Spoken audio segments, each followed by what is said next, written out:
years handling dogs. Yep. And you get out and you go try to find a job. They tell you no. You're like, I'll work for free. And they're like, oh, yeah, sure. During community college. During community college. Yeah. And then Night it just so happens that the owner is working dogs with the SEALs. Yeah. In Virginia. Like, what are the fucking odds? Oh, there's like one company that does that in the whole country. Yeah. Like, what are the odds? It was like, I had no idea. Wow. No idea. You're a big faith guy, right? Yeah, of course. I was like, oh, like later now, I'm like, oh, there was a plan. There was a plan. Right, like 100%. Like, there had to be. Like,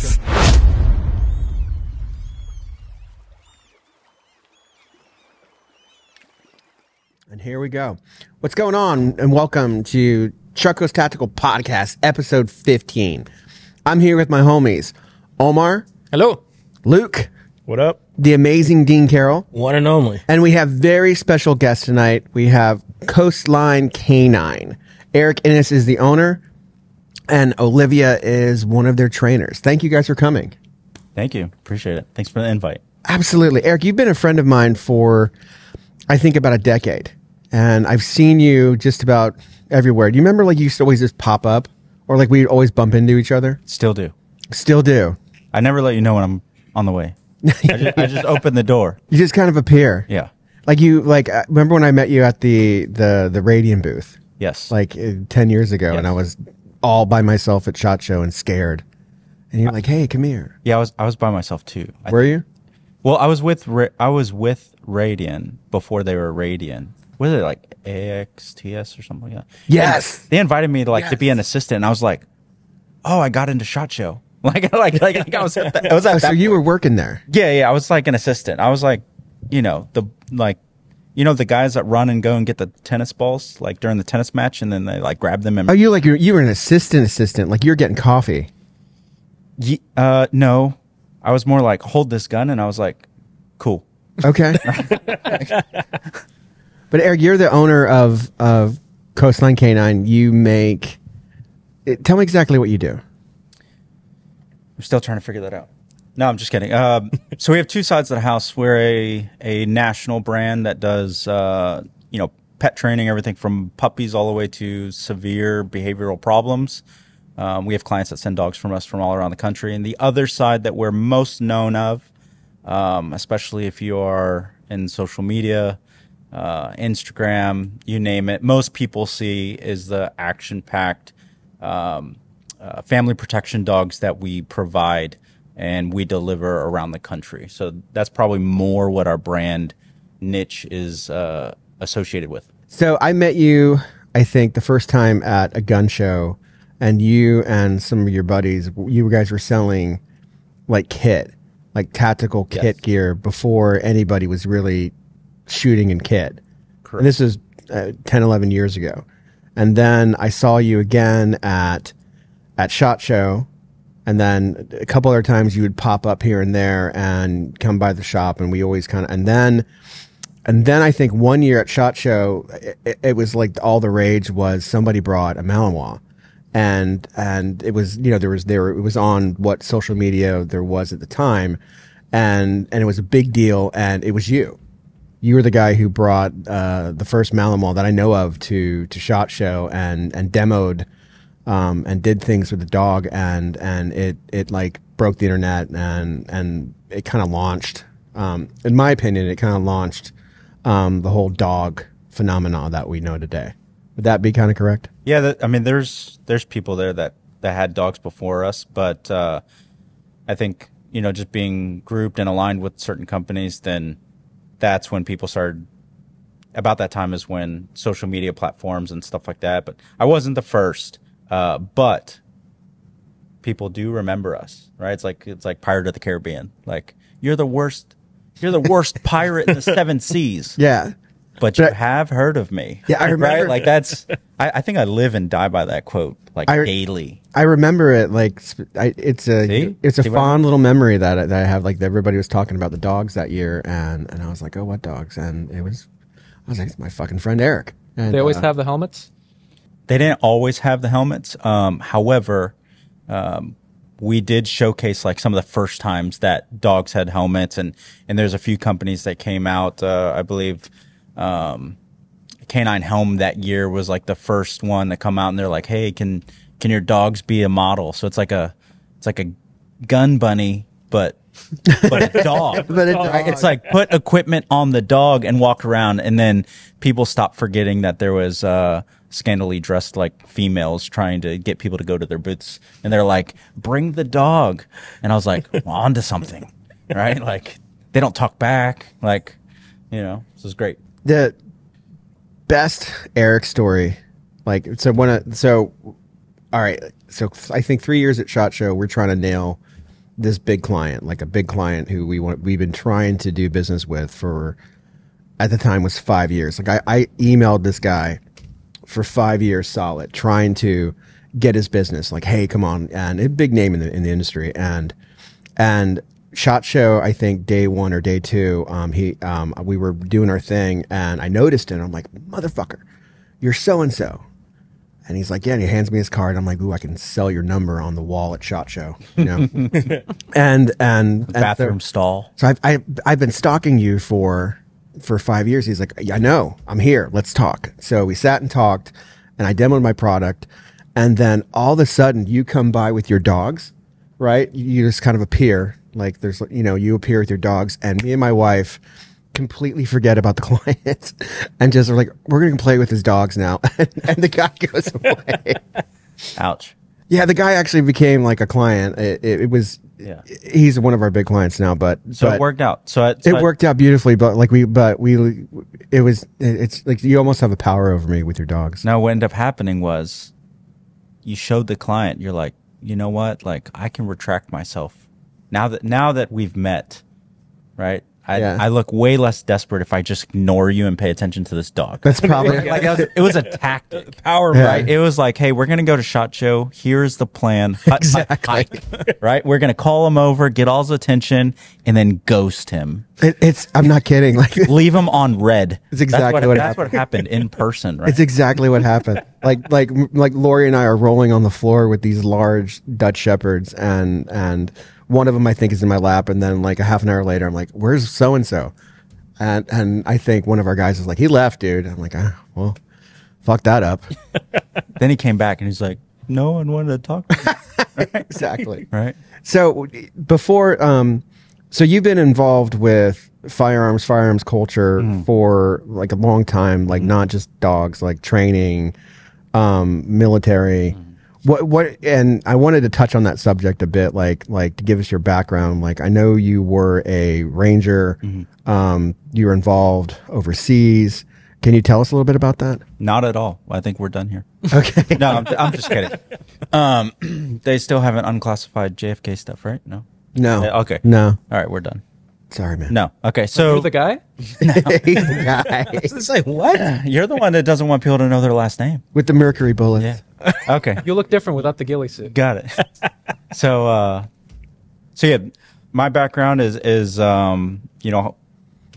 humbly as I can be. I served with some absolute heroes and patriots at my time in the military during the war, and it just happened to line up. And by the time I graduated high school, one of my goal at the time was to go into special operations, right? So my dad's background, both parents are in the military.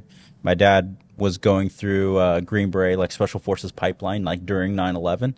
So I got to generally see what was happening in that culture for a little bit. And then I was like, once I read Black Hawk Down a few times, movie came out, and I was like, Bush got me fired up to be like American. And so I was like, that's what I'm going to do. Terror. Yeah.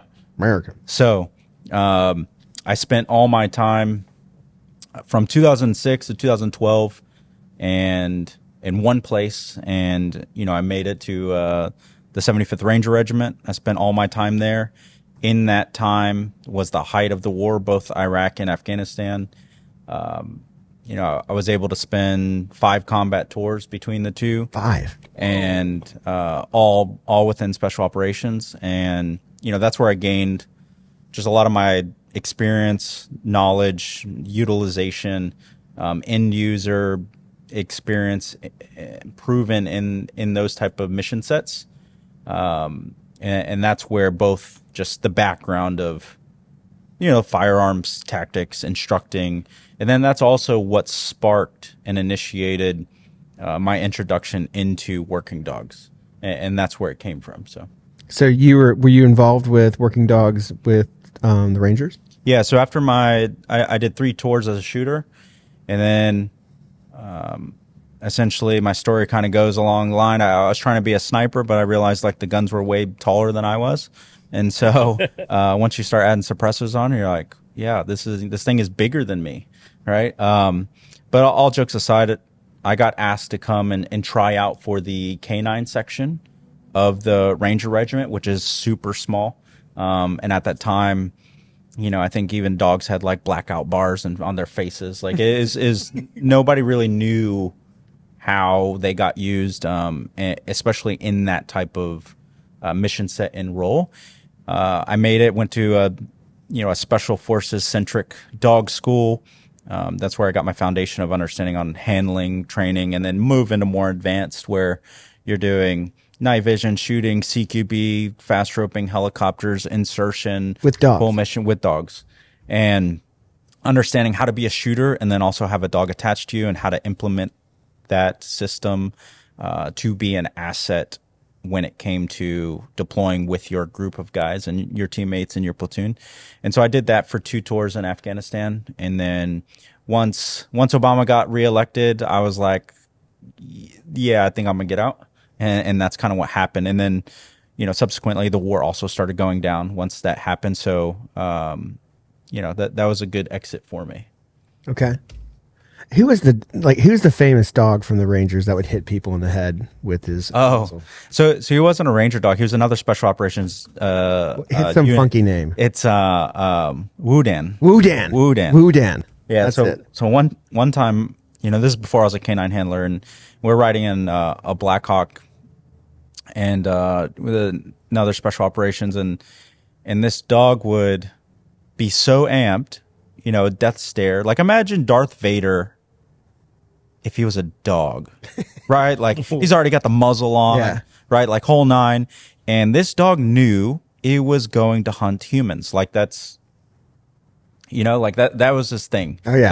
Like you ever seen the meme on the internet where it's like the African guy like holding the hyena, and you're like, if anybody's seen it, it's like literally a Somalian guy with a hyena as a pet. And you're like, yeah, dude, he domesticated a hyena, right? That was this dog, right? So he would have a muzzle on, and the only thing you could see was his eyes at night. You're under nods, so you just see the shine from the eyes. And if you looked at him, and you were even a teammate, and if you just made eye contact and looked at him, he would take his muzzle and he would punch you in between your eyes if your nods weren't down, and basically just like, stop staring at me.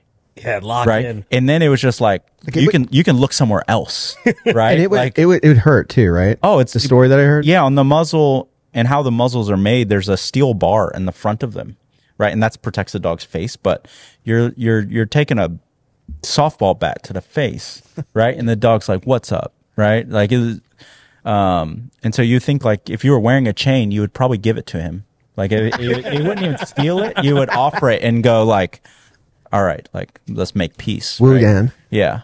Should be named Debo, right? It's like ride off with your bicycle. Oh man, I'm probably gonna change one of my puppy's names to Woodan. Oh, it's gotta be badass though. Yeah, no, I don't. Well, it's gotta want to probably kill you. No, yeah. Then it can't. Yeah, I guess. Like you leave that one on the plaque. Like that's you know what I mean. Like how people retire jerseys like hanging from the rafters. Like if you don't have a dog up to that par, like you can't do that. What happened to Woodan? I have no clue. I don't say no clue because most of the dogs at that time in those level special operations, a lot of them at some point they meant the end of their life because their life was used to save team members, right? I don't know for sure, right? Because like, but it wasn't uncommon, right, for that. So year 4 and 5, you're doing dog stuff in Afghanistan with Ranger Battalion. Yes. Why did you get out when Obama won again? You can say whatever you want. I'll say America. So I'll keep it non-PG, and I'll just keep it 100 because I think Americans have the right to like know things that aren't necessarily classified, but I'll share an encounter that really two that made my mind up. Okay. One, well, let's three. Over the course of 5 years, not naturally, but because of the circumstance of the job and the stakes in which we are operating, I lost my best friend. I lost a few of my other friends. You do it enough, right? You're doing hundreds of high profile missions. The possibility of you not coming back or getting injured or some type of event like that increases the longer you stay at the poker table. So, I'm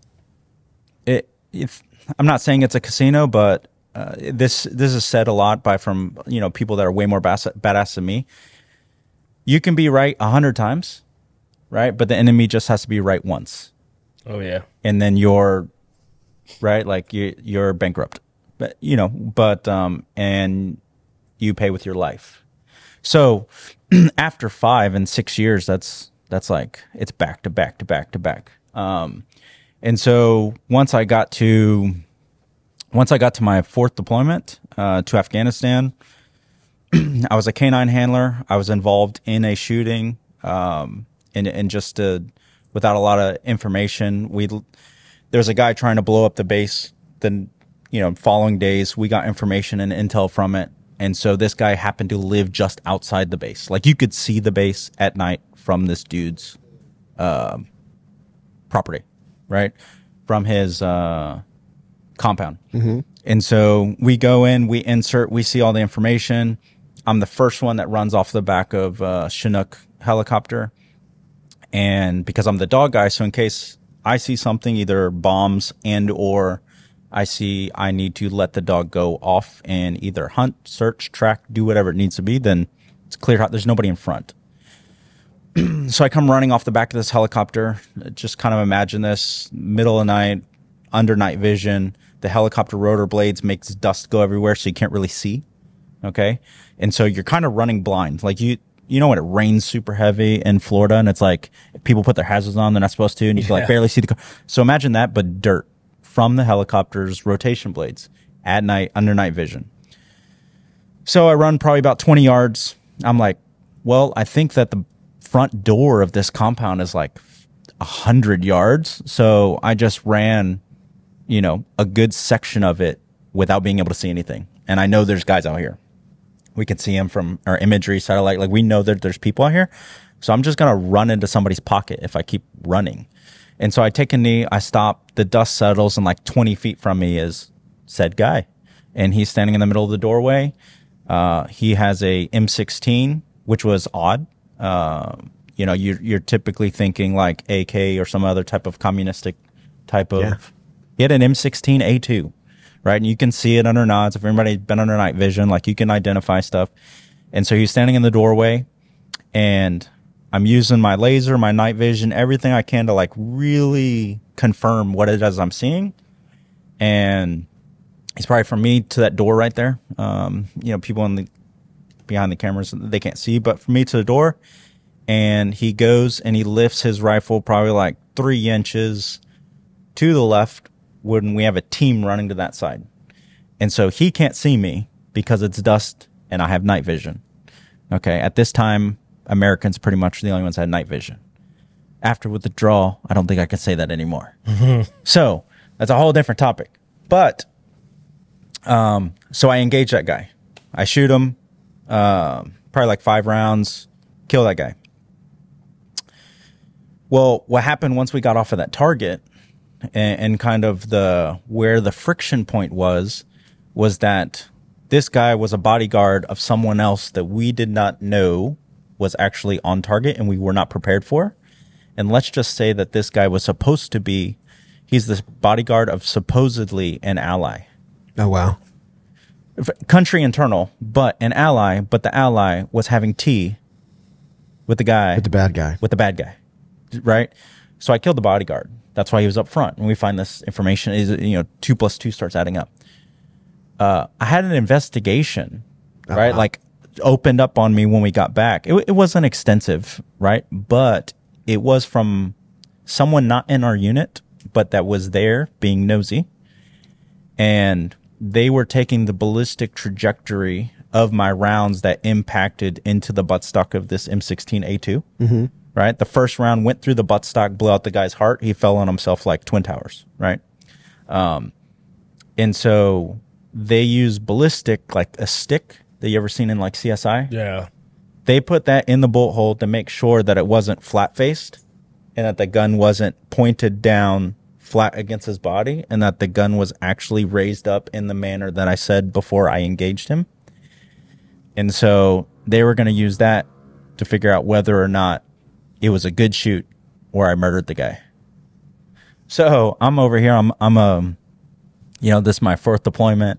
I'm the first guy. Like I take this shot, like, hopefully I know that prevented the rest of the team members moving from getting engaged. And so that threw me for a loop. I was like, dude, I'm a non-commissioned officer in a special operations unit on its fourth tour, and you're making sure that like I'm gonna try not like I might get in trouble and or not go to jail, but you know what I'm saying? Like like for that engagement when it was a 100% good shoot, like so that was like the first one. The second one was on my fifth deployment, and I was a team leader for like our dog section. And so I'm overseeing a mission that's happening with our sister platoon. They hit a target. The EOD guy, who's like the bomb disposal guy, that's attached to us, in this compound on this objective, on my fifth one, also in Afghanistan, he goes up and looks over the compound wall, because what was weird about this one, there was like 5 or 6 vehicles in the courtyard of this compound in Afghanistan. And usually, like, people can't afford that many amount of cars. So it's either one, the dude has a lot of resources, 2, he's like the mafia and just deboed everybody's car, or they're staged there, potentially rigged as explosives, like in a booby trap capacity. Right. So his job is to clear, look, make sure no wires, like any type of information, right? So he goes up and looks over the wall. Well, bad guy from inside. It was just a really bad environmental situation, perfectly like high moon, high vis, right? You don't even need night vision.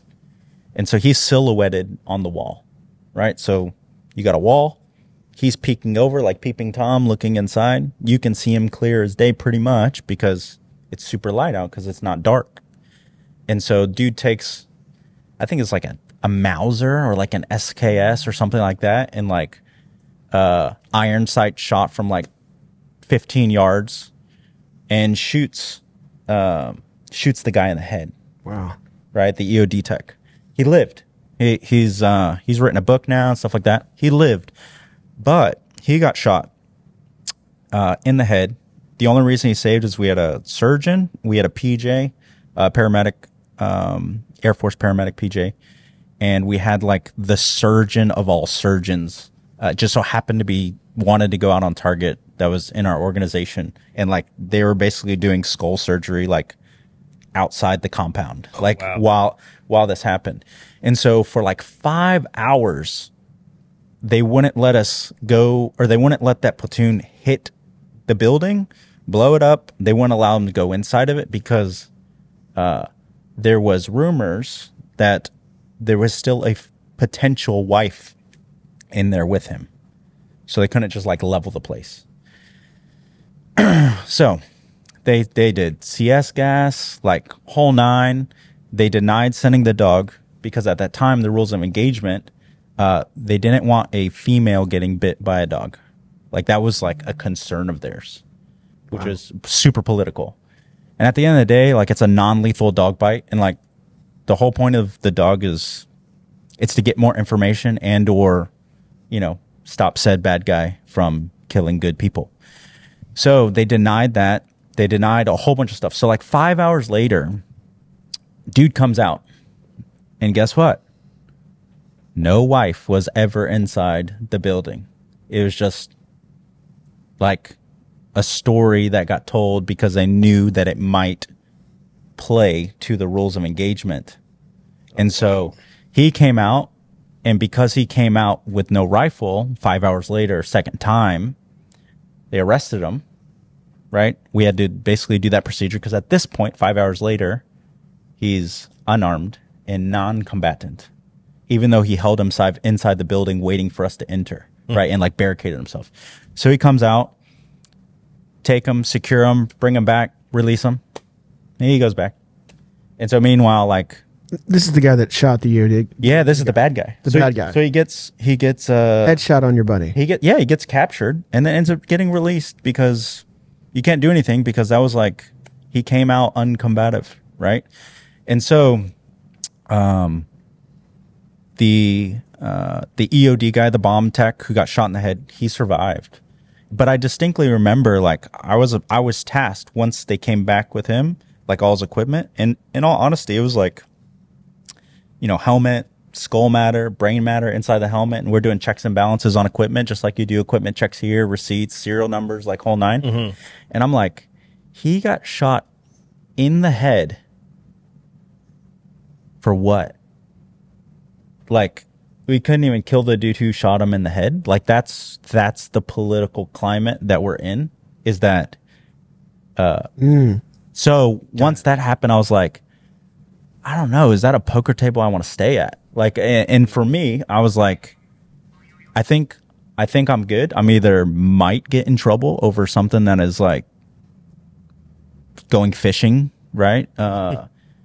Or, you know, I'm not saying sacrifice is in vain, but it's like, if even that we can't protect ourselves and or get rid of a threat that's an actual threat, just because he came out, right, with no rifle at the time.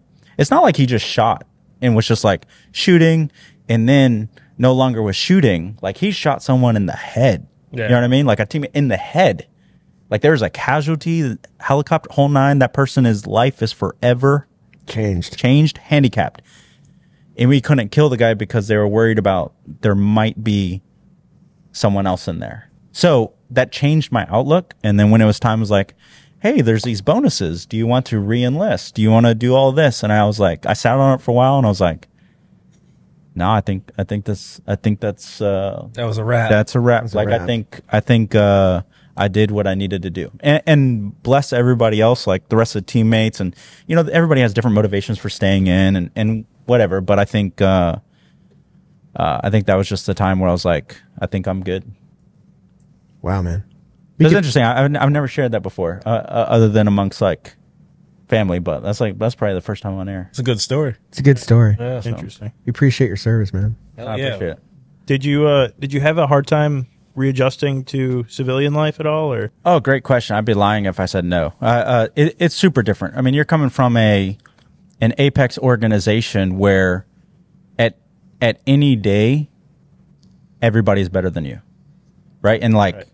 You're always trying to keep. What do you mean by that? Okay, so inside special operations, especially, and I'll talk specifically inside Ranger Regiment, it's the only unit in the U.S. military to where, for any reason, they can release you off the team because you didn't meet the standards that day. So, like, you could have this stellar track record. If you don't have, like, your T's crossed and your I's dotted, like, on that day, then you could be released because you're not good enough and you get sent to the regular army. Like, oh, wow. Like, it's getting moved down to like practice squad, if that makes sense. It's not like, hey, I signed a contract and like I'm set. It's literally like, it could be as simple as, hey, you didn't max out the PT test this time we took it, but everybody else did. You're the lowest man on the totem pole. So you're proving yourself every day. Every day. And that it is one of the hardest organizations, I think, to stay in because of the competitive nature. How that organization is run is it is a war machine. Like the people that are in the organization any given day, Monday, Tuesday, Wednesday, like they are literally, it's a little cannibalistic, but it is, everybody fights for their job to be there. And if they're not, there is so many different metrics and measurements in why they can go no longer good enough, right? Too slow, not good enough at shooting. Mentality is not there, or your time was like, it was good, but like 99% of everybody's better than you, so you're the low man on the totem pole. Like, it could be, hey, you didn't show up at the right time, at the right place, right? Like, and it could be as simple as a formation. Like, it's interesting. And so just what it does is it creates a predatory culture of like attention to detail, maximum effort, and like situational awareness and a competitive nature that you're a team mate, like your team with the guys that are in your squad, your platoon, your whole nine. But it is every day, like you look left and right and you're like, you're not beating me today. Like that's the nature of that organization. Oh, wow. And so most people don't spend their whole time there. Like it's almost impossible. It's like go to a professional team, right? It doesn't matter how goals you scored. Like there's the guy who just got drafted, right? And he's taller than you. He's faster than you. He's stronger than you. We don't know what he was fed when he was a kid. Like you're right. You're like, he's just better than you and all stat. Well, guess what happens? He replaces you. Exactly. Oof. Right. And so, and so you were there for 5 years. yeah, 6. 6 years. Yeah. Wow. Yeah. So a lot, I never heard that before. it's I've heard- crazy culture. I've met a lot of rangers over the years, in the industry, you meet here and there, and I never heard that was the culture and the mentality. Yeah, it's a little dog eat dog world, but it has to be, right? So when Ranger Regiment is like asked to go do something, it's a no fail. In order to do no fail, it's got to be a game, right? Like and the culture is designed that way to be the premier light assault force. I think that's probably like by dictionary, by definition, like the premier light infantry assault force in the world. So one of the major things is anywhere, if there's a conflict, God forbid something happens crazy as, right? We just had September 11th the other day. Remember, something happens, right? The role of that organization is to be anywhere in the country solving that conflict, basically in the ground, in that fight, 18 hours from the time they got the call that said, like, it's now, right? Less than a day. Yeah. So that means that there's limitations on how far you can travel to visit family. There's limitations on like, oh, you want to take your kids to the zoo and it's a Saturday. Like you have to be prepared that you might get a call or a text and you can't be far enough, because guess what happens? If you're far away and you're out of the thing, well, everybody else is here. You're replaced. Boom. Right? Like it's a crazy culture. And I'm super thankful for it because it designed my mentality in the way that I am now. And to answer your question, what's interesting in the culture is like there's no other culture that is like that. So when you step into civilian world and you're like, oh, I go work for somebody, and you're like, how come everybody isn't at this A level? Right. So you have these weird expectations and you lose the fact that like that is a very specific niche, a very specific job and atmosphere that creates and embodies a very specific mentality. And so when you see guys that get out, they have trouble because like imagine you get out and then you go and you're what is it? It's not Happy Gilmore, but when is it when he goes to Adam Sandler, like goes back to college and he's like older? Anybody remember the movie? Billy Madison. Billy Madison. Yeah. So it's like Billy Madison. Yeah. Right? So you go back to school or something like that and you're like, you have all this experience, you've been operating at that level, and like there's adults, but they're like their mentality is like their shoes are on backwards. And you're like, what is happening? And so you build this like animosity of like, I hate people. Right. And so you get jaded. You get super jaded, super jaded. It's probably like being Tom Brady and then you go to like the Canadian Football League, right? Like, or you're like playing flag football and you're like, do your job. And they're like, bro, I coach soccer on Tuesday. Right. And he's like, no, you missed the mark by 18 inches. And you're like, I didn't even play football until I was an adult. Right. Like it's an interesting concept. So that transition becomes super hard, super blessed. My situation was, I got out of the military.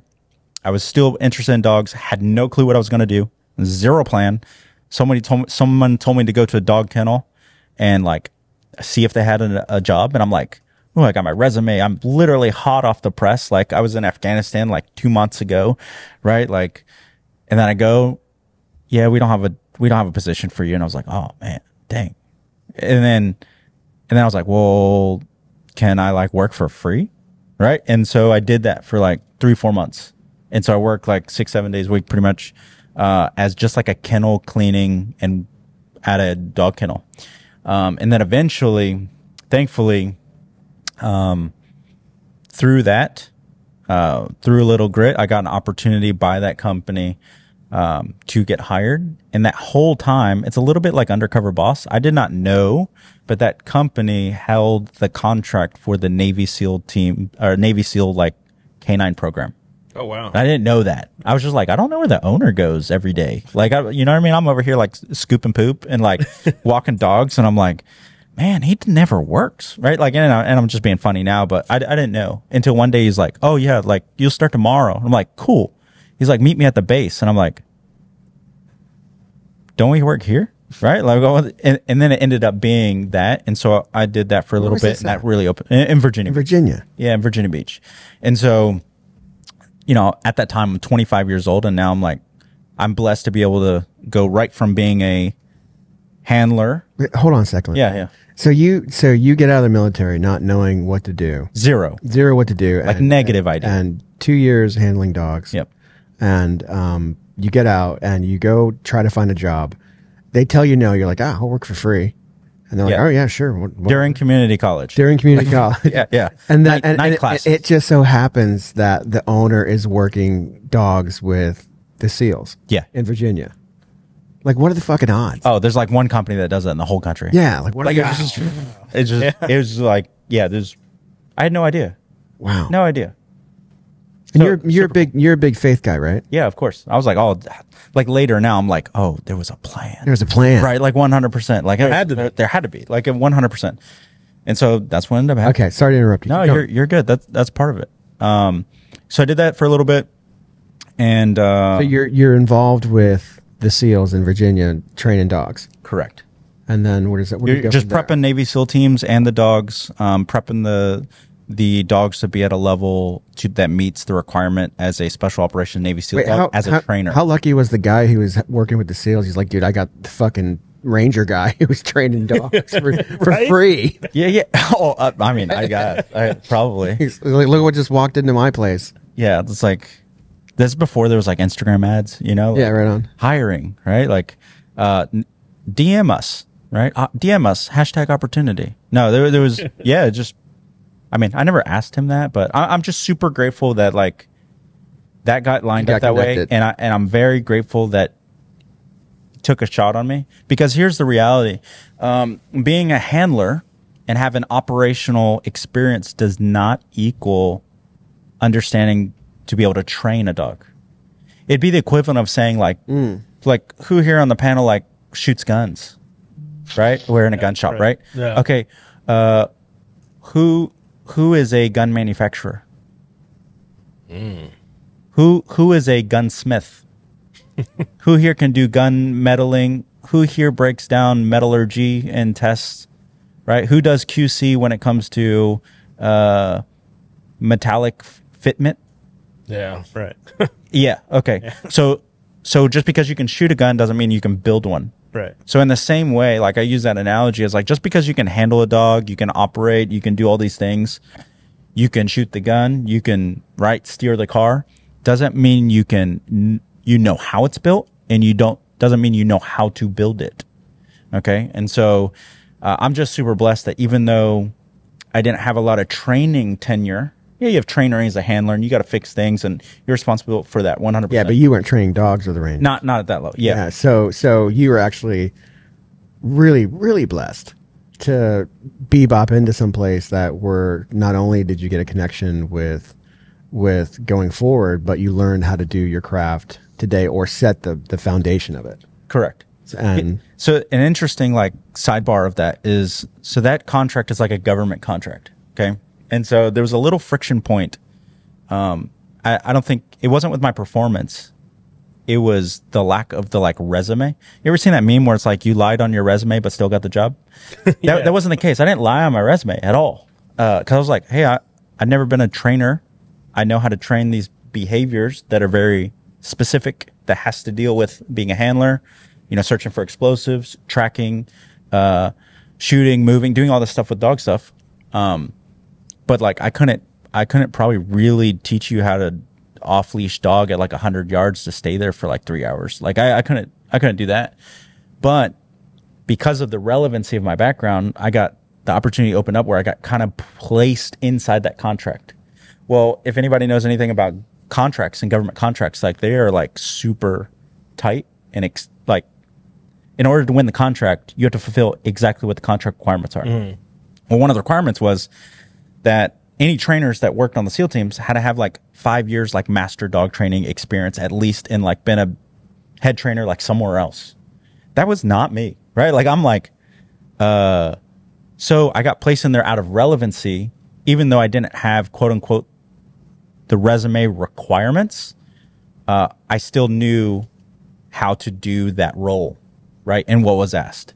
Right? Like I knew how to prepare the dogs. I knew how to do explosives. I knew how to do bite work. I knew how to do some decoying. I knew how to do, you know, bite suit. Like I knew handling. I knew techniques. Like I know what type of bombs they were making in Afghanistan like 2 months ago, like super relevant stuff. I'm like, okay, now we got to reverse engineer those so that we can train the dogs on them. Like super, hey, if you go to this area, it's going to be mountains. And if you go to this area, it's going to be valley. And this is what they do. And this is where you don't go. And this is how you do procedures. Like in that space, super relevant at the time. So they like fit me in there. And then like a year later, a competitor was like, hey, who's this youngest guy on your staff that's not like a 50-year-old police trainer guy and he's 25 years old and he's a Navy SEAL dog trainer and you have him like on payroll under the contract? And then it was like, uh-oh. Right? It was like, don't worry about that guy. And then what ended up happening is they try to make it work. And then it was like, they went into a whole bunch of legal teams, and this is competitors, right? Because they're trying to steal the government contract. Absolutely. Right? They're like, oh, well, the 5 years is up. Well, when we rebid, they should be out because this guy doesn't quote unquote meet the criteria for the government contract. Bid specs. Yeah. So people like shark those, and they're like, we're going to do legal teams, whatever. And so I was asked to bow out of that position so that they could keep the position. And I was like, cool. I wasn't even expecting to be here in the first place. Right. So they're like, cool, we'll send you to South America. So I was like, cool, sounds good. So they sent me to South America, not because I got deported or anything, but, there was an opportunity to train, narcotic dogs in South America and Ecuador. And so, that opportunity, it's just one, like, I don't know, God just had this like super cool plan for me, and I'm forever grateful. Like, so I get sent South America, and my task was like, I had like 30 dogs that came off the plane from Europe, right? And we had to train them to be narcotic dogs, right? To fight cartels and drugs and stuff like that. So they're just drug sniffing dogs. And then the other task was like, hey, there's 28 handlers, police handlers from like the Ecuadorian National Police. By the way, they don't speak English. And then by the way, you need to certify them as trainers in like 30 days. So they can go back to their police units and they can train narcos dogs. And I was like, cool. How many people? Like, it's you and an interpreter, right? And I was like, I've never taught in a different language before, let alone like I'm still really trying to like learn how to train dogs. You know what I mean? Like to the level that's required. Yeah. And so I'm like, I'll go, right? And so I went, had a Guatemalan Terp, and we got all those dogs certified, and we accomplished, and we got all 28 like certified to be narcotic detection trainers, so they can go back to the respective police. And this was during the FIFA, not FIFA, but yeah, the World Cup in 2013 maybe. And so it was interesting because I'm in Ecuador, and then like the next country over basically is like Brazil, and they're having the World Cup, and it's like I'm training dogs. I get out for dinner, and then like I have pictures of me. I'm literally like halfway up a telephone pole trying to watch the soccer game because everybody is in the city, in the streets, trying to watch the game for free. right? Like that are on all these like bars and like restaurants, but like, so they would watch the Ecuadorian national team, right? Super nationalistic. It's like when Ecuador's playing, like the mayor put out like, leave your job, like go watch the game. And I was like, hell yeah, dude, why don't we do that? Like yeah, exactly. When America's playing, it's like Labor Day, nobody works, right? Like that should be a thing. And so, the streets are mad. Like literally think of just streets packed. Okay. People are just yelling like you're in a stadium. Jerseys are in the air and they're just like flags everywhere. You got people dressed up like piñatas. I saw a rabbit that was like 40 pounds on someone's shoulder, like a parrot. It's South American madness. What? And I'm not the tallest guy here. Like you guys gave me a booster seat, I think. But like, so in order for me to see what's happening and figure out like, where's my hotel? I had to like climb halfway up a light pole. Like I'm trying to bring down a field goal post or something like that. And I'm like, which one is the purple building? Right. And then I'm like, okay. And then I got to weed through everybody. So that was a super cool experience. And that kind of like really started, the civilian side in that transition. And then just jumping from there, like I was a shooting instructor for a little bit, but for me, I was like, man, it gets a little bit of Groundhog Days when you're like teaching people how to shoot. And I was teaching people how to shoot for Navy Special Warfare. And so there's a new class every month. So it's like back to up down drills and like safety selector switches and like zeroing. And like you do that for like a year and I'm like, I don't know if I like shooting anymore. Right. And it kind of killed it for me. And then that's when I ended up moving to Florida. Right. And that's kind of like wow, that segue. So it was super interesting. And then starting a business was the hardest thing ever. You know, I can relate. It's cool, but it's difficult. Nobody prepped me for that. I was just like, well, I don't know. How do you do this? Yeah. I would come in here and I'm like, hey, Will, how'd you get this building? Right. I'm like, what is that like? Like you can have a house and you have to pay rent here too or mortgage. I'm like, how do you do that? Like, I don't even know how to do that. Right. Like, I'm like, how do you afford anything other than a single bedroom? Like, I don't know. Like Figure it out. Yeah. Figure it out. And so I got inspired a lot, coming into the shop. And that's why I pop in. I'm like, man, what's the next thing he did? I'm like, I got to level up. What else did he do? He got keys to a new place. And I'm like, dang, I'm sucking. All right. Nah. And I'm like, what? Like, you need some good guns in here. And he's like, okay. I come in good guns. And he's like, man, he did what I said. Oh, yeah. Now I got to do what I say. Right. And I'm like, I set the bar for myself. Right. And then he comes in and he's like, I just come in. I'm like, wow, the floor's done. The wall's done. There's more shiny stuff. And I'm like, I'm in the same spot. I haven't upgraded anything. He's beating me. Right. And I'm like, keeping up with the Joneses. Yeah. So I come in here for entrepreneurial motivation. Right. Like and it's super cool. And I think, you know, coming here and support and Will was always kind to me and, you know, playing around and. You have bebopped in over the years and look at her stuff and kind of. It's an audit. I'm not the IRS, but I'll audit. You look at it and you're like, oh, you've got to get better stuff. Like I remember the whole with the Microtech thing where like you guys know the Microtech story? No. So I'm sure I've told you the story before because I'm a dad and we tell the same story over and over again. Anyway, so Eric comes in one time and I think we have like a pitiful knife selection and he's like, you need to have Microtech. And just like that. And I'm like, Eric, you don't know how hard it is to get a Microtech account. Because at the time, it's impossible to get. And people had to die to get a Microtech account. And he's like, oh, no, that won't do. I'll help you. I'm like, sure, Eric, sure. I know a guy. And so I called Microtech and like 2 days later, and they're like, oh, yeah, you're all set up. Place an order. Nice. Yeah, that's how we got Microtech. Nice. Because Eric, thank you, sir. Yeah, thank you. Yeah, it was. But Eric, over the years, has kind of looked at our inventory and said, yeah, you got to get better stuff. Level up. And always try to get better. Like he's made fun of our optics, our guns, handguns, and over the 9 or 10 years that we've known each other. And so now it's awesome.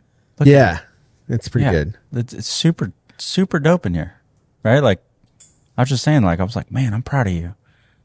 I'm like, this is super cool. We have everything. Right? Yeah, you have everything. It's super cool. Yeah, I do a little audit, right? When I came in here, I was like, hey, you guys got those BNT suppressed already? You're like, they're over here on the wall. I'm like, that's what slow clap. Right? That's a little audit for the day. Hell And yeah. that, you know, but before that, it was We have like, 2. yeah. Well, I don't know. You were carrying some craziness before. I mean, but now it's like, that's what I'm talking about. Top notch. Yeah, that's what I'm talking about. You have to. That's the spot. But that's what, it's like, that competitive nature is like sometime calling a spade turns it into a diamond. Like it's like you need to go, hey, like push, like can do better than this, right? Like what? It's just a little accountability. It's just kind of like something. It's like you're doing good right now, but Yeah, you've not good enough. You've right? Like you can do fucked better. with us over the years over suppressors, knives. You got night vision to PCCs. the left of me. Like, come on. Like before then, like I don't even know you had Chinese red dots. I know, right? yeah. Like Over I the think years. Holosun was probably the most expensive thing you had in here. Yeah, Like, I'm time. serious. I think Surefire wasn't even on your radar. Well, Like we- it was. Well, we couldn't afford it, Eric. No, I know, and I get it. And there's stages, but We couldn't afford you made it. it happen. You know what I you mean? made it happen. Now this is the go-to. This Like is the holy go-to shit! Like shop. the opening order of Microtech. So looking at it back now, like now it's not such a big deal, but like you had to. You think that's a humble brag? It's not. It's not a big deal now. before I talked to you, like I couldn't even. But I mean, they were ghosting me. it was like so. The opening order of Microtech, you have to spend like $7,000 cash up front, and you don't get to choose. Like you just gotta send them your credit card. It's like $7,000. I told him you were good for it. No, No, it's just, and they send you whatever they want to send you, and that's your opening order. And I remember at the time, I'm like, how can I do this? I'm like, I've got to do it because Eric said I have to have Microtech. And here we are. Started from Turkish shotguns. Now we're here. dude. Yeah, A long ways from Turkish shotguns and Chinese. I think when I first came in here, I think there might have been like a Red Rider on the wall, like a BB gun. I know, that like was I'm mine. Dead, I'm dead. See, I'm telling you, there was like an airsoft rifle, and he's like, man, this shoots so fast. No. And I'm like, dude, like I think Walmart has those. no, Right? They probably don't. It's probably getting outlawed or something. it's good inventory now. No, it's amazing. Like if you're in the Tampa, Sarasota area, drive from wherever, come swing by the shop. This is like one building of other buildings, which is like super cool to see, this group expand to. Like if you need something and you want to be done correctly and fairly and like paid attention to like what it is that you actually are looking for and need to, like you have to come to Shark Coast Tactical. Like you could this thing is a man Pinterest room, right? Like a mantrist room. It's a Manchester. Yeah, mantrist room. It's like you need a knife, you need a suppressor, you need a holster, you Night need vision. night vision, you need. I'm sure one of these cameras are for sale. Like this is awesome. Like you should come here and like what you need. Look, this is the next thing. Here we go. Here's the next thing. You probably need like an espresso machine. No, I Right. had that in the beginning. It Okay. didn't work. All right. Well, nobody wanted to stay when it was like BB guns on the wall. Okay. Now people want to stay. Right. I spend like a minimum of like an hour and a half when I'm just coming in to say hi and I'm just like looking around. Now is the time. There's a time for everything. Okay. Espresso machine. Like Can I put it in like the a back? nice seat, a nice man seat, right? like one that someone's wife wouldn't allow them by, right? Like just I need a break, right? Like, and you come here, espresso, and just sit and look at guns, and somebody's gonna walk out with something. I'll work on that. I'm telling you. We don't have enough room. Okay. I really want to. So the next thing I want to. So what you're saying is we need a bigger building, we need a bigger building. right? You see, we just upped we're accountability. Like Do you guys want a bigger Dude. building? Look, your building's too small, right? You have too much stuff. Your building is too small now, Will. Like, All right. you have too much good stuff in a small space. Okay. You it's can not do that better. small. You can do better. All right. You can do better. I was thinking about knocking the wall down the other day and making it one big building and taking over the dog groomer. Okay. And I second that. Yeah. yeah, I want to. Yeah. I want to make this like one big fucking. You know how when you walk into like Mercedes and like there's a little lounge? Yeah. I'm not about the lounge though. You need a little one. No, You need one. in the back maybe for VIPs and shit, but I don't want one here because you'll get people. They'll just sit and camp. Okay. So you make a VIP thing. Okay. You make some type of membership. A membership. Oh, I don't want to make people pay for memberships. Other people What? do. Other people do that. It's not cool. No. Trust me. This is how you weed out. This is how you weed out the guy that's hanging out on the corner over there with the 2 grocery carts, and that's how you prevent him from just hanging out and not buying anything. Okay. Okay. I'll try it. One up from Tell 'em. Bullshark. Do a Megalodon tier. Oh, Megalodon tier. Fucking there you go. Megalodon tier. There you We're go. on it. So you had to open your own business and start just like me. Yes. But now you've got a big facility down in Naples, right? Yeah. When we started here in Tampa, it was just we rented what we could find. You know, a house. We got a deal from a friend of a friend at the time, and they did us a favor because when we moved to Florida, we didn't have a place, and we started this whole thing. Like me and my wife, we got in a U-Haul, and we were driving around of like, where can we park this thing? Like legit, no plan. And so we started here in Riverview, right? And 1-car garage, and then training dogs, and out of the house. yeah, out of the house. Well, our company actually, Coastline K9 actually started from me. I basically got on an app, right? If anybody needs dog walkers, I don't necessarily recommend it, but there's an app called like Rover, right? It's not like a paid thing. This is just like part of the process. So there's an app where you can like go and schedule a dog walker, right? It's like $10 or like, a competitive price, whatever. Sally comes and walks your dog, so it's not there all day. So I would go on the app disguised as a dude, being another dude. And then I'd go and like, I'll walk your dog. So then I walk their dog for like $10-15. And then I'd like send a video of Fido, like being able to walk on a leash, right? It's super trivial, but most people, like you see dogs, they look like people are on like snowboards while they're walking their dogs. So then people would go, can you train my dog? And that's how it started. So our company actually started from being on another platform as a dog walker for like $10-15 a walk into what it is today. I see you really built it Wow. Yeah, from the ground up. from the ground up. Yeah. Like you didn't start just fucking No. training animals. No, there's a story, and I was telling Olivia, me and my wife are totally opposites, right? I am all in or nothing, and that's just kind of like how I'm built. My wife is like Same. very conservative, right? She's the numbers. She keeps us afloat. She keeps a business running, payroll, whole nine. Really good at that. Me, I'm like, push all the chips in, let it ride, right? Like I'm like that. So Yeah. what ended up happening is when we didn't have any chips, okay, and the story goes like this because this is what happened when we were in Tampa, even before we came to Sarasota, because we moved to Sarasota after this. But I'm like, oh man, the app kicked me off, right? They found out what I was doing. I was stealing, so they booted me. I'm like, dude, I can't even walk $10 dogs anymore. Like the app was like, you broke app policies, right? And so they banned me, I think forever, right? Oh, wow. So they're like, you can't use our clientele to then turn them into your clientele. And I was like, oh, the cake's up. Right? Like I had no lead source. Like then no. So the interesting part is like, yes, my resume is what it is, but like your neighbor down the street, that means nothing to them. Like they don't know what that means. Like most people now don't even know, like they can't point to where Afghanistan is. Like they have no clue. So they kicked me off the app. And at the time, my wife was like, hey, the lights are going to get cut off in like a few days. And I'm like, I can't walk dogs anymore. Like, oh, what am I going to do? I don't know. We're going to be homeless. That's essentially like, this is a conversation we had. And so at the time, we had $800 like to our name. Like, and that might have been like maybe some of that, like also on a credit card. That's legit what we had. So she's like, all right, well, we can keep the lights on and like pay a portion of the rent.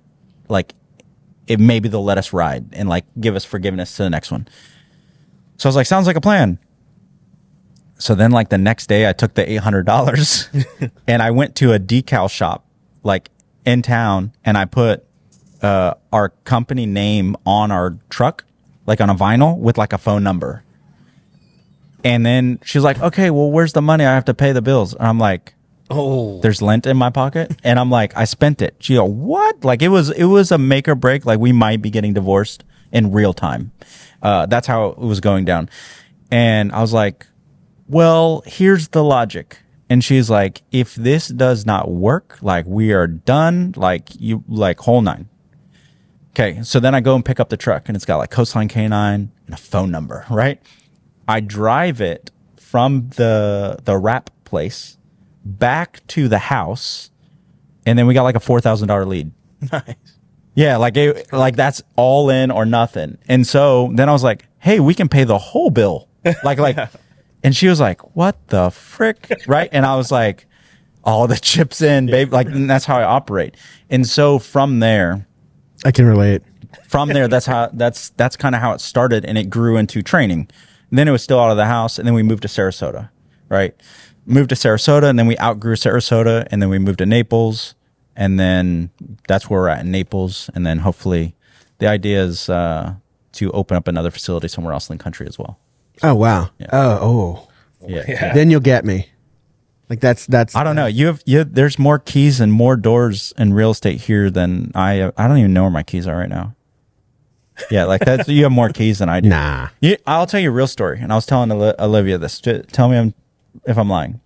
I was like, when Will goes on Facebook or on Instagram, and he shows a picture of him signing another lease at a realtor's office, I'm like, dang, he got me. How does he do that? And then I go, hey, how do you do that? And he's like, I sign a lease. Like, I don't, and so that motivated me. That's in the same version of me going like, hey, you had 10 years ago, I'm like, hey, you have too many BB guns on the wall. Right. And he's like, he did, I'm telling you. See, now he's going back because didn't he say it was mine? He said it was mine. No, I had it was. You said it was yours. Somebody no. gave it to me. So you did have one. This sounded like the debate the other day. So you did have one. I'm talking now. Sound familiar? Okay. This is going to be a great episode. A lot of clips here.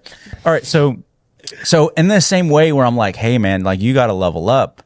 He doesn't say that to me. I'm just watching him and I'm like, but he's telling me because he posted it. And I'm like, so one day when I got our new facility, you know what I did? I don't even know if I sent it to him. I set up a camera, right? I'm like signing the lease to our new place at the realtor office. I took a picture of it and I was like, now I'm like, Will. I'm like, I was so motivated. I was like, I got a set of keys, right? And so that's kind of like where we're at. So they don't really give you keys. It's good. It's It's good. Yeah, it makes me embarrassed, man. Why? This is great. This is great. I don't want any more buildings. I don't want any more keys. I want to just consolidate. I just want to do what I got here. No, I'm fucking lying. Thinking small. You're thinking way too small, right? I do. I'm working on something right now. You're thinking way too small. No, I'm trying to figure out something right now with yeah.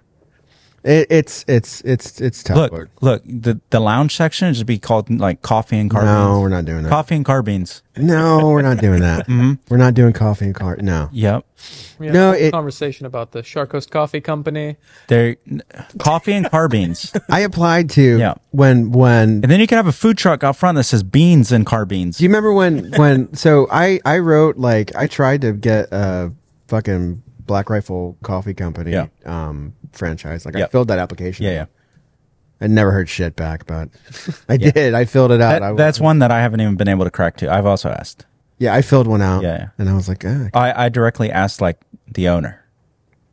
Okay. And he's like, oh yeah, that makes sense. Like you're already running the company. Like this makes sense. And that's where the conversation stopped, right? So don't feel bad, right? Like that's where the conversation it ceased to continue. When did you sell your first Dutch Shepherd Malinois? Like when? Like do you remember? Like which? Like when was it? Or like what degree? Because there's been varying leveling up degrees in what we offer. Well, like were you like there's some we could probably have you on like 5 times. first off, where do you actually get them? Yeah. So actually, funny you're saying this because on Monday I fly to Europe. Okay. Yeah. So I fly to Europe. Like where in Europe? So I got Ukraine. No, I'm just kidding. No. Germany, Belgium, Holland. So I have friends in those places, and we built rapport and relationship, and I go there, and we have upcoming prospects that are checking all the checks and balances of what we need as a family safe fur missile, asset, and we'll go test, select, weed out some, and then we will import them into the United States. Oh, wow. Is fur missile the professional term? I like that term. Yeah, it's a common term. It's probably played out, in all honesty. Yeah. This is some inside info, but one of the original names, I think even before fur missile came out, is called a furry chainsaw. I like that a lot. That's gonna be more. a new one, right? And can I give you like the explanation on that? Yeah, please. All right. So there was a time where if you engaged a bad guy with the teeth of your good dog, then you would put your dog on them like you would put a chainsaw on a down tree. Right? And so like a chainsaw that's running, the dog's teeth are going pop, pop, pop, pop, pop, pop. And then the best part is when they're compliant, you tell the dog to let go. You turn off the chainsaw. And if they're not compliant, chainsaw on, and just re-engage. And so it's like you're literally sawing like a down tree. And so, a term from like when I was a handler, I would call them furry chainsaws. So I should make a patch of literally like a furry chainsaw. Yes. Oh, yeah. Like that. Who make you got a plug for patches? No. Dang it. My wife makes them. I mean, she figures them out and then. Oh, okay. Like she's got the logistics down. I mean, Omar actually orders them. She designs them. She designs them. Do we know who does what?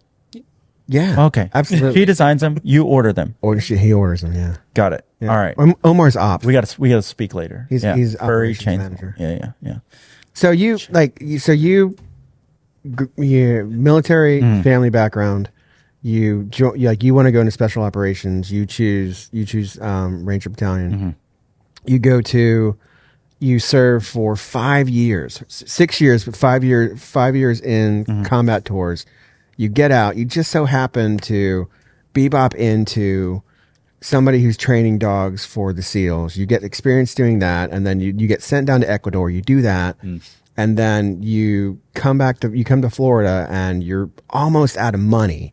You figure out some side hustle where you can just walk off. If I was almost out of money, I'd be in a better situation than I was. Yeah, and then in in spite of your wife's intentions and advice, you take the last bit of money and put Coastline K9 on your car. You drive home and you get a $4,000 account at which pays all your bills, and now you're flying to Europe, picking up dogs or finding prospects, bringing them back, training them, and then selling them to whoever for good money. I mean, I got a pretty good story, dude, but that's a really good story.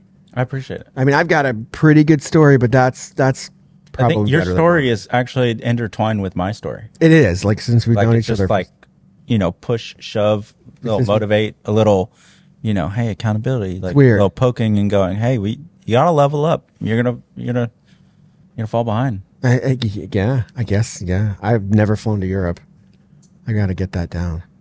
So, what was the most interesting dog that you've ever sold to somebody? Like, what was the most interesting experience that you're just like, whoa, that was fucking cool? I mean, can you tell us like you probably can't give us your customers' names or anything.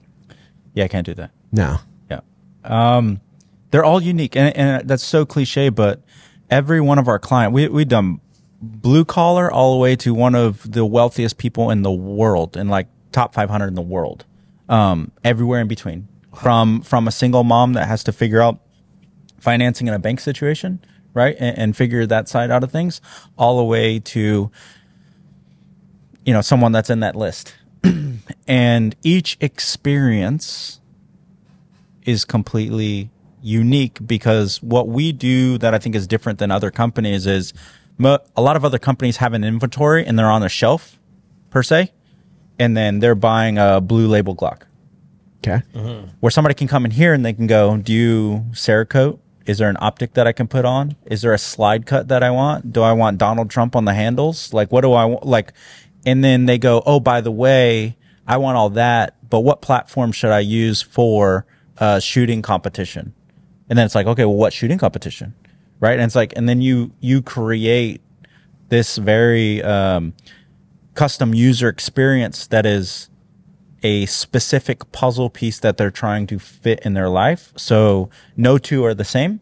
And we've done everything from just normal blue collar work 9 to 5 also to some like just crazy lifestyles. And I don't mean lifestyles because it's like, you know, people are like grills and chains, but lifestyles in this, into like, I walk into their lifestyle and I'm trying to train this dog and I'm like, yeah, I thought I was doing things, like I'm not doing anything in my business. Like this person runs on like direct IV Red Bull, like non-sugar free, and like they're running 15 businesses. And I'm like, dude, like, how do you do that? Right. Like, and we're building, so everything in between.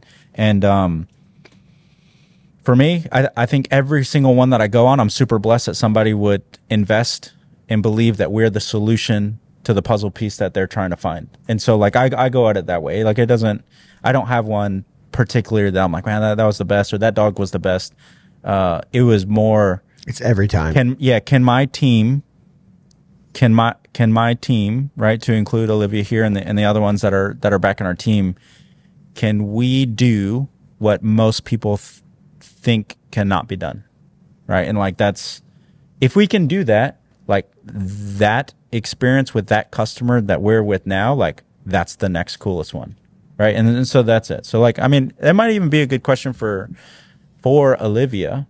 She does a lot of the protection dog training, and so she's been on a few, and she'll be on the next ones, and she's coming to me, you know, with Europe, to Europe on Monday. So it might be a good question for her. And she might have a favorite, right? She's a different mindset. I'm going from an operation, like I'm going from a business point of it, but she might go from a trainer point. Like it might be a good question of like, is there a favorite experience or type of training or dog that she did? Yeah. Is there a favorite?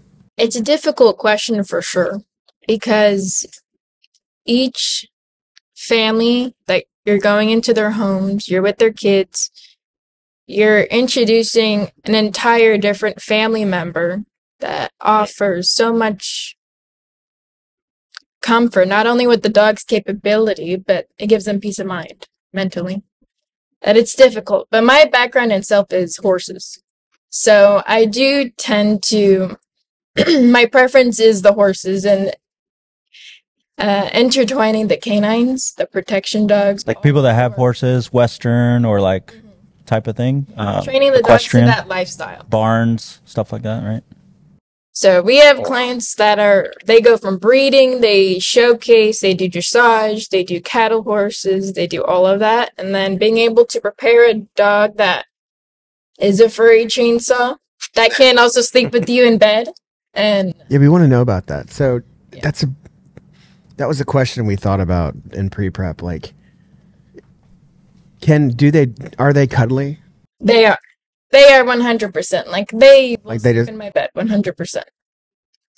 And they're a teddy bear. Like you would know the difference. Oh, wow. Really? So when they're not on it, like they're like normal dogs where they're playful and.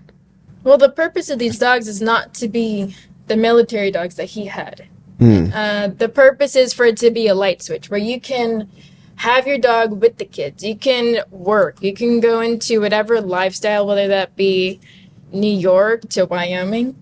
Whatever that lifestyle is, you can plug and play your puzzle piece as needed. And that's why we do the customization process. And so, yes, they do have the protection capability, but they also have the lifestyle capability of being able to be with families or single people as needed. I wanted one really bad. It came this close to getting one. I was shocked you didn't do it. She I didn't want to. It was a battle I didn't want to fight. So when you're training a dog, do you get attached to it, and is it hard to get like put it in a new home at all, or? 100%, because we customize these dogs to their fullest potential that we can give them. And so we spend so many hours and so many reps, months, preparing these dogs for these lifestyles where you're in sync. You become one, right? And so we 100% get attached, but what I appreciate about our company is that it's not a transactional process. It's very much a community where every single dog that I've delivered thus far, I'm getting messages and pictures and videos of the dogs on vacation, of the dogs in the 5-year-old's canopy tent, and they had this dog for a month, and the 5-year-old can sleep at night because she has her protection dog. Yeah, like 5-year-old kid dancing around, being goofy, like singing Taylor Swift, and then like you get another video or protection or like a picture, and it's like, hey, we brought our dog to the Dominican Republic, and we're here at Sandals, right? And it's like next to me, and I got a coconut in my hand, right? Like, and it's like all in between. Yeah, so it's hard to miss them when you feel so fulfilled that I did my job, and that dog is able to fulfill its purpose to the fullest extent. Like, what better life could I give that dog? And like I want to be that dog in the Dominican Republic. Like, yeah, right. Like, yeah. You hold that coconut. Like I'm here, right? By the way, I need another towel, right? Like you're like, I want to be that dog. Like so we also try to set up the dogs for the best lifestyle they can have, and it doesn't have to be over the top like that. It just like, are they taken care of? Are all of their needs met? Like, are they? Can they, not that they want for nothing, but like, is it going into a home that is not necessarily like questionable situation for them? So do you guys train dogs that someone already owns, or only ones that you're providing? We do both. Because there is two sides of the house. There's the pet side, service dog side, and then there's the family protection. Family protection is way more specific, because even one of the first requirements, believe it or not, is not even the biting and protection work itself, but it has to be social. Yeah. Stable. So if you don't have a dog that can be with kids and cannot get its ear pulled, whatever, there's no point in having that dog as in your family, because then it's just liability, right? Yeah. And so we do client dogs. We'll do assessments and make sure that they are able to do that. Yeah. Otherwise, we're not going to make them liabilities. Oh, okay. But for our dogs that we put our name on, we go and select them, and we test them for all of those things. For social capability, kids, that it can get along with the cat, all of that. Oh, that's my next And then question. we can go into protection. They train Banshee. Oh, yeah? Yeah. That explains a lot. Is it Hardest dog I've ever met in my life. It's a difficult dog though. Wolf dog hybrids, like everything wants them to be a wolf. Like you know what I mean? It's like very little dog part. Everything wants to be a wolf, right? Like, Yeah. If it could live under this gun case, it probably would, right? Like it's so, but like to her point, we do like we get clients that gotten their dogs from other places, like other breeders or even other protection dog companies. Right. And they're like, either we didn't get very much training and it just got dropped in our lap. And like, we heard that you guys really go in extensively and do a lot of handler training and a lot of customization. And we bought a blue label Gluck. Right. Like, so we have that. In the same way, I'm sure people come and they go, hey, customize what I already have. Yeah. And so clients will come to us, same, and we'll get clients from around the country. And so, they may have not gotten their dog from us, but that doesn't mean, hey, it's like not a proprietary part per se. It's like, yeah, you can get it done here as long as your dog meets the criteria, and you're not an asshole, and we want to work with you. Right. So that's kind of one of the characteristics on that side of the house that we do. But for the most part, if we're going to say this is a Coastline K9 protection dog, for the most part, we've sourced it, we've trained it, we've done all of that, and then we're also doing the delivery and the family training. And are you still involved with? You were involved with a charity for veterans, and you would get dogs for them. Were you Great still question. doing that? Yeah. So, so I had was a co-founder for the Rescue 22 Foundation. That's it. So that organization is still running and doing amazing things. I was blessed to be a co-founder and president for a few years. And then with nonprofits, you have to rotate out. So it doesn't become like not a monopoly, but like a dictatorship, right? Type of deal. And so once I rotated out, it got new president, new board members, and they're doing amazing. And so, they're still operated by veterans. I don't have any more peace in that because it's its own machine now, and it's beautiful to see, right? And they're training service dogs for veterans at no cost to the veterans around the country, and the success stories are going out. I think they just partnered also, supported by Black Rifle Coffee. Like that was a new thing. They do a lot of like the Patriot games. You'll see them out there. They'll be competing with their dogs, giving awareness and bringing on brand reps. And so those success stories are really amazing. So that's the Rescue 22 Foundation. So, and are you doing anything else besides that? Not at this moment. When it comes to like the charity aspect of things, no, not at this moment. Super blessed to be a part of that. And the cool thing with that is that before that existed, before the Brainchild existed, there wasn't really a charity or a nonprofit that provided, sourced, and trained service dogs for veterans at no cost, believe it or not, until then. And that's kind of how that Brainchild started. So whenever you'll see them around SHOT Show now, they go around and they're ambassadors for raising awareness and trying to source other sponsors so that the dogs are paid for. The training is paid for by sponsors so that it becomes zero cost for the receiving veteran. So it's not a financial, any type of impact on them. So everything is covered, through that organization. So, really amazing work that they do. And those dogs that get picked, it's not like a dog is bought. So that's the other interesting origin story of that organization and how he made it is it's called Rescue 22 Foundation. Right, to bring light to most people have heard the data point of 22 veterans committing suicide, daily. And so, but the other part is that, the slogan, saving two at a time is these dogs get rescued or rehomed from a place where they're no longer wanted. So they're typically a dog that is either surrendered because the prior owner, right, can no longer take care of them or moved or did something like that. Or these dogs are found through foundations, rescues, other places around the country, and they are tested and evaluated to see if they could be a service dog. And a lot of these dogs, they bring nostalgia to these veteran members as service dogs that they can relate because you see dogs in the service, right? And you're around them and all that